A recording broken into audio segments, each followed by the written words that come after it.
Советот на град Скопје донесе низа мерки и заклучоци за актуелната состојба со ѓубрето во главниот град и на вонредна седница ја задолжи градоначалничката на Скопје и нејзините директори од јавните претпријатија веднаш да го решат проблемот кој ги премина сите граници. Од нив побара и одговорност. Наместо да биде присутна, градоначалничка Тарасовска пак покажа ароганција и не се појави на вонредната седница. Председателот на Советот на град Скопје Трајко Славевски по координацијата побара од скопски комуналец редовно чистење и миење на сите улици, како и детална дезинфекција околу контейнерите, но итна набавка на 5 нови камиони и механизација за собирање на отпад.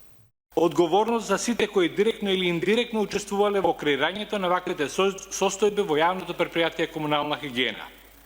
Проверка на состојбите со договорите за вработување и во останатите јавни претпријатија во соработка со надлежните државни институции.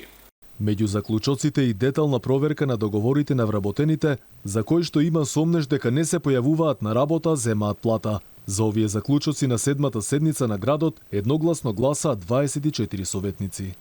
Изработка на функционална анализа на сите установи институции, вклучувајќи и администрацијата на град Скопје, да се изработи непристрасно, темелно и независно, за да може да служи како основа за унапредување на јавните услуги.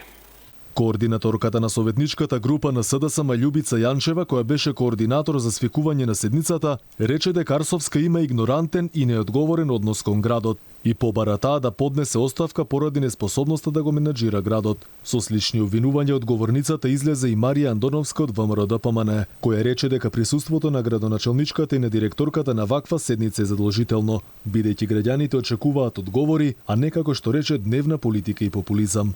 Инаку ова не е прв случај на отсуство на градоначалник кога е во прашање Советот на град Скопје. И во минатото Даниела Арсовска ги избегнуваше седниците кои беа наменети за советнички прашања.